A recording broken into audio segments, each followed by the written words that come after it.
இப்போல்லாம் pregnancy confirm பண்ணுறதுக்காக நம்ம ஹாஸ்பிட்டல் வரணும்னு அவசியம் இல்லை.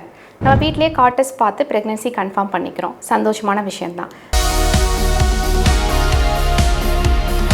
பட் கார்ட் டெஸ்ட் பாசிட்டிவ் வந்ததுக்கப்புறமா நம்ம காமனாக பண்ணுற மிஸ்டேக் என்ன தெரியுமா? உங்களோட கைனகாலஜிஸ்ட் விசிட்டை டிலே பண்ணுறது.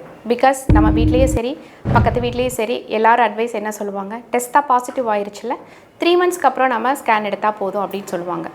பட் அப்படி கிடையாது. 3 மந்த்ஸ்க்கு முன்னாடியே நமக்கு பிளட் டெஸ்ட் அண்ட் ஸ்கேன் ரொம்ப தேவை. அதனோட நன்மைகள் பற்றி தான் இந்த வீடியோவில் பார்க்க போகிறோம். ஸோ நீங்கள் ஒரு 40-45 டேஸில் நீங்களோட card test pregnancy test positive ஆயிடுச்சுன்னா ஹாப்பி. அதுக்கப்புறம் நீங்கள் கட்டாயம் பண்ண வேண்டிய டெஸ்ட்டெல்லாம் என்னங்கிறது கண்டிப்பாக தெரிஞ்சுக்கோங்க. Complete blood count, haemoglobin level உங்களுக்கு கரெக்டாக இருக்கான்னு பார்ப்போம். உங்களோட தைராய்டு லெவல்ஸ் கரெக்டாக இருக்கான்னு செக் பண்ணுவோம். அடுத்தது உங்களோட பிளட்டில் சுகர் லெவல்ஸ் கரெக்டாக இருக்கான்னு பார்ப்போம். அப்புறம் மதருக்கு சில இன்ஃபெக்ஷன்ஸ், வைரல் இன்ஃபெக்ஷன்ஸை ஸ்க்ரீன் பண்ணுவோம். Like HIV, hepatitis B and C virus and VDRL சிஃபிலிஸுங்கிற சில கண்டிஷன்ஸ்.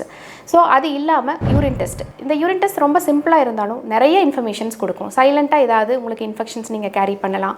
இல்லை சுகர் லெவல் இருந்ததுன்னா உங்களுக்கு யூரினில் லீக் தெரியும். இல்லை ப்ரோட்டீன் பாடியில் இருந்துச்சுன்னா அந்த ப்ரோட்டீன் லீக் யூரினில் தெரியும். ஸோ மல்டிபிள் இன்ஃபர்மேஷன் ஒரு சிம்பிள் யூரின் டெஸ்ட்டில் கண்டுபிடிக்கலாம்.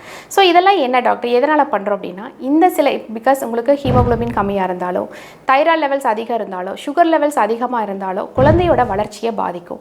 கருச்சிதைவுகள் ஏற்படுறதுக்கான வாய்ப்புகள் இருக்கும். சில இன்ஃபெக்ஷன்ஸ்க்கு மதருக்கு இருக்கிறனால இப்போ லைக் HIV, ஹெப்படைட்டிஸ் இந்த மாதிரிலாம் இருந்துச்சுன்னா குழந்தைகளுக்கு அது வெர்டிக்கல் டிரான்ஸ்மிஷன் சொல்லுவோம். அதுக்கு பரவி குழந்தைகள் குறைபாடாக பிறக்கிறதுக்கு வாய்ப்புகள் அதிகம். ஸோ நம்ம as early as possible எவ்வளோக்கு எவ்வளோ முன்னாடியே நம்ம அதை கண்டுபிடிச்சி மதருக்கு நம்ம ட்ரீட் பண்ணுறோமோ நம்ம அதை குழந்தைய ஒரு சேஃப் ப்ரெக்னென்சி அண்ட் ஜேர்னியை நம்ம கொண்டு போக முடியும். ஸோ ஒரு ஹெல்தியான பேபி வர்றதுக்கு நீங்கள் ஏர்லியராக பிளட் டெஸ்ட் எடுக்கிறது ரொம்ப அவசியம். அதில் என்னெல்லாம் பிளட் டெஸ்ட் எடுக்குதுங்கிறது தான் நம்ம இப்போ சொன்னது. அதுக்கப்புறம் அல்ட்ராசவுண்டு ஸ்கேன் ரொம்ப ரொம்ப முக்கியம். பிகாஸ் நீங்கள் கார்ட் டெஸ்ட்டில் பாசிட்டிவ்னா மட்டும் கன்ஃபர்மேஷன் கிடையாது.